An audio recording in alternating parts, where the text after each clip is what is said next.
সকাল সকাল যখন অজিত পাওয়ারের খবরটা পাওয়া গেল, মনটা রীতিমতো ভারাক্রান্ত হয়ে উঠল। তারপর অনেকেই ফোন, অনেকেই লেখা, বিভিন্ন জায়গায় এটা নিয়ে নাশকতার কথা অনেকেই বলছেন। অনেকে বলছেন এটার পেছনে বড় ধরনের কোনো চক্রান্ত ছিল। একটু বিষয়গুলোকে নিয়ে পড়াশোনা করলাম, তারপরে বুঝলাম এটা তো শুধু অজিত পাওয়ারের কথা নয়। নিয়ম করে আমরা দেখতে পাই প্রতি বছরই কম বেশি এই ধরনের দুর্ঘটনা ঘটছে। কিন্তু দুর্ঘটনাগুলো যে ঘটছে এগুলোর কারণ মূলত কি কি কারণে এই ধরনের ঘটনা ঘটছে? যদিও ভারতে যে সমস্ত চার্টার বিমানগুলো কাজ করে এগুলোর কিন্তু রক্ষণাবেক্ষণ হয়, কারণ ভিআইপিরা তাতে যাতায়াত করে। হঠাৎ করে কেন এই ধরনের ঘটনা ঘটে গেল এটা জানার চেষ্টা করছিলাম। আজকের রাজনৈতিক কর্মসূচিতে আপনারা সবাই জানেন যে আজকে সকালবেলায় মুম্বাই থেকে বারামতি যাচ্ছিলেন অজিত পাওয়ার।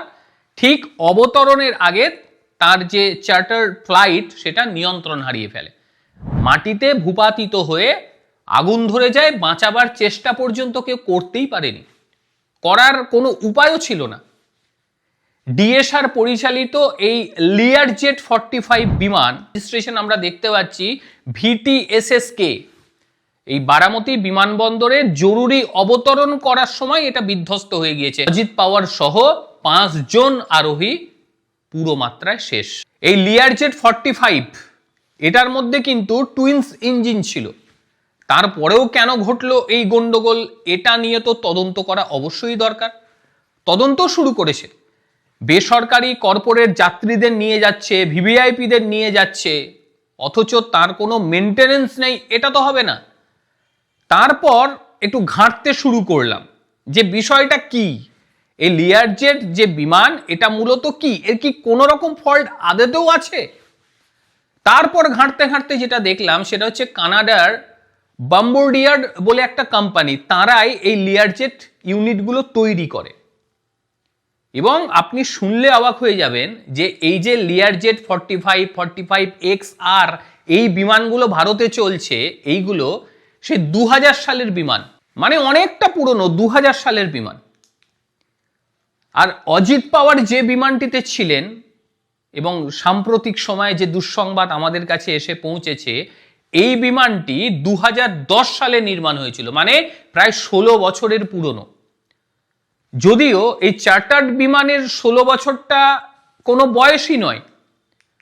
আক্ষরিক অর্থে যদি দেখা যায় যে এক একটা চার্টার বিমানের ক্ষেত্রে আমরা দেখি ওই 20 বছর, 25 বছর, 30 বছর পর্যন্ত এ নির্দ্বিধায় সার্ভিস দিতে পারে যদি এর মেনটেনেন্স ভালো থাকে।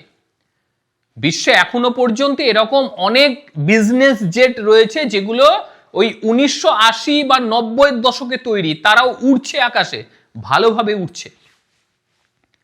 কিন্তু ভারতে একটু নিয়মটা আলাদা।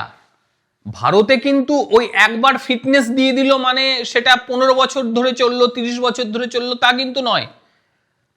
ভারতের ডিজিসি এর যে নিয়ম, সেই নিয়মে বলা হচ্ছে 1 বছর সেখানে দেয়া হবে ফিটনেস, এবং তারপর আবারও পরীক্ষা নিরীক্ষা করে আরো 1 বছর বাড়ানো হবে। এই 1 বছর 1 বছর করে এক্সটেনশন হয় সেখানে। তার আগে অবশ্য সম্পূর্ণ টেকনিক্যাল ইন্সপেকশন সেখানে হয়, অডিট রেকর্ড কি আছে সেটা দেখা হয়, মেনটেনেন্স লগ সেটাকে যাচাই করা হয়। সব ঠিকঠাক থাকলে পরে তবে 1 বছর আরো নবায়ন করা হবে। কিন্তু ঘাঁটতে গিয়ে যেটা দেখতে পেলাম যে এই যে লিয়ারজেট মডেল নাম্বার 45 যেটা এটা ছিল দুর্ঘটনাগ্রস্ত, এর কিন্তু সমস্যা ছিল। কিন্তু এই সমস্যা থাকাকালীন একে কিভাবে ওড়ার অনুমতি দিল এটা নিয়ে একটা বড় প্রশ্ন, যেখানে হাই প্রোফাইল মানুষদের নিয়ে যাওয়া হচ্ছে। মূলত কিছু সমস্যা সামনে পড়লো, যখনই গুগল করা গেল তখনই এই লিয়ারজেট গুলোর ভেতরে যেটা মূল সমস্যা থাকে সেটা হচ্ছে উইন্ডশিলে ফাটল ধরে, এটা একটা সমস্যা, বড় সমস্যা। তারপরে প্রেসারাইজেশন ইস্যু সেখানে তৈরি হয়, ইলেকট্রিক্যাল ইস্যু সেখানে তৈরি হয়, এইগুলো সব রিপোর্টেড। এবং এগুলোর জন্য এই বিমানটিকে একাধিকবার গ্রাউন্ডেড করতে হয়েছে, মানে নিচে নামিয়ে সারাতে হয়েছে। আমার ভরসা যে এই যে সমস্ত ফল্টগুলো ছিল এগুলো সমস্ত সারানো হয়ে গিয়েছিল, বোধহয় নিরবচ্ছিন্নভাবেই এ চলতো, যে কারণে সে এই ভিআইপি গুলোকে নিয়ে যাতায়াত করতে পারত। কিন্তু বিষয়টা হলো যে এর আগেও নাকি এই ধরনের ঘটনা ঘটেছে। এর আগে 2023 সালে রানওয়েতে ছিটকে পড়ে আগুন ধরে যায়, যদিও এই ঘটনায় কেউ মারা যায়নি। কিন্তু এই ধরনের একটা বিমান যার পেছনের ইতিহাস এই রকম, যার পেছনের ইতিহাসে ভারতে আগুন লেগে যাওয়ার মতন ঘটনা রয়েছে, সেই বিমানগুলোতে এই ধরনের মানুষদেরকে নিয়ে যাওয়াটা কতটা যুক্তিসঙ্গত, এটা নিয়ে কিন্তু একটা বড় প্রশ্ন উঠছে। এটা নিয়ে প্রশ্ন উঠবে। হয়তো তার ফিটনেস ভালো ছিল, যেহেতু বললাম যে 1 বছর অন্তর অন্তর এটাকে দেখা হয় সবকিছু, তারপর ওরার অনুমতি দেয়া হয়, এই ক্ষেত্রে হয়তো সেটাই হয়েছে।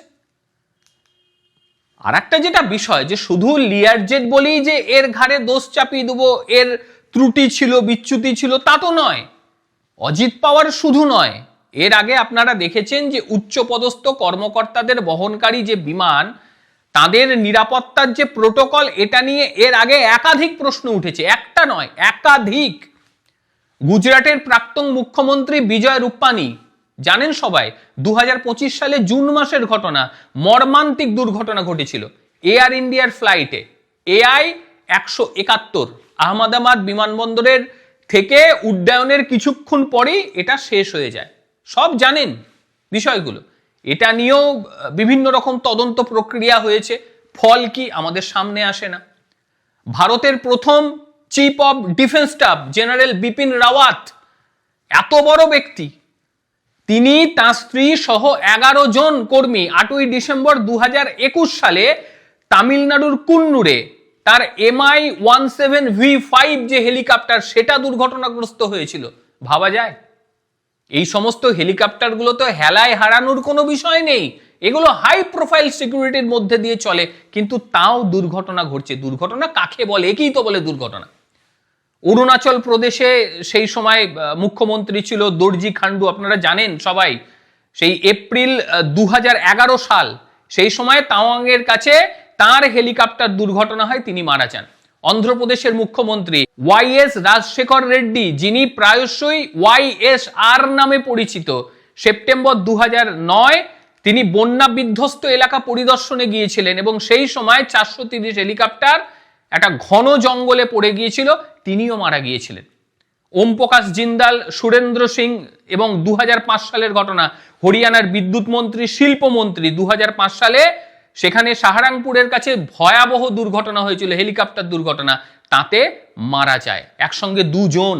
সাইপিয়েং সাংমা, মেঘালয়ের গ্রামীণ উন্নয়ন মন্ত্রী, তিনিও 2004 সালে এইরকম বিমান দুর্ঘটনায় মারা যায়। 22শে সেপ্টেম্বর গুয়াহাটি থেকে শিলংয়ের দিকে যাচ্ছিল, তখনই কিন্তু ভয়াবহ দুর্ঘটনা ঘটে। সম্ভবত তার পবন হাংস যে হেলিকপ্টার, সেটা ছিল। এই রকম ঘটনা একটা নয়, একাধিক এই ধরনের ঘটনা ঘটেছে। এই প্রবীণ কংগ্রেস নেতা, কেন্দ্রীয় মন্ত্রী মাধব রাও সিন্ধিয়া, 2001 সালের ঘটনা, সেটা অনেকেরই মনে থাকার কথা। উত্তরপ্রদেশের সেখানে দুর্ঘটনা ঘটেছিল এবং সেটাও মানে বহু মানুষের প্রাণ চলে গেছিল। সঞ্জয় গান্ধী, 1980 সাল, আজকের ঘটনা নয়, সেই সময় ইন্দিরা গান্ধী প্রধানমন্ত্রী। সঞ্জয় গান্ধী 1980 সালের জুন মাস, এবং দিল্লির কাছে বিমান দুর্ঘটনা হয়েছিল, তিনিও শেষ হয়ে গিয়েছিলেন।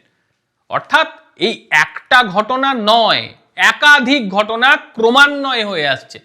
আপডেট হয়, আপডেট হওয়ার পরে সেটারও মানে যান্ত্রিক ত্রুটিতে এই ধরনের কাণ্ড কারখানা হয়ে যায়। তবে বিষয়টা ভয়াবহ, বিষয়টা ভয়াবহ। এইভাবে যদি একের পর এক নেতা মন্ত্রীদের প্রাণ চলে যায়, এটা তো খুব দুঃখজনক বিষয়। এটা নিয়ে ভারত কেন কোনো রকম ব্যবস্থা গ্রহণ করে না? আর বিশেষ করে এই যে ঘটনা ঘটলো লিয়ারজেট 45, এর যে ত্রুটি বিচ্যুতি আগে ছিল রেকর্ডেড, তাহলে একে ওরার অনুমতি বা ভারতে ব্যবসা করার অনুমতিটা কেন দেয়া হলো? বড় প্রশ্ন। কানাডার কোম্পানি, তারা হয়তো ভারতে যে ত্রুটিগুলো ছিল সেগুলোকে তারা সারিয়ে দিয়েছে। যাই হোক, খুব দুঃখজনক বিষয়।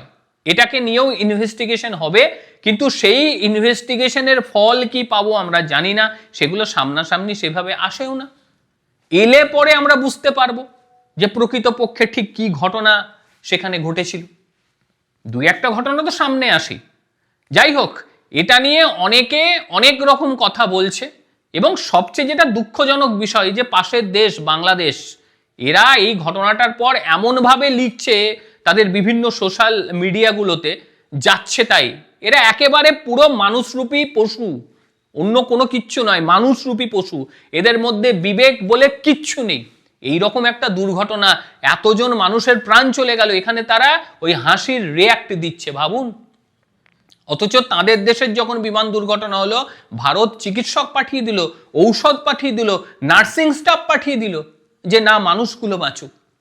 কিন্তু পাশের দেশে বাস্তবিক মানুষ নেই।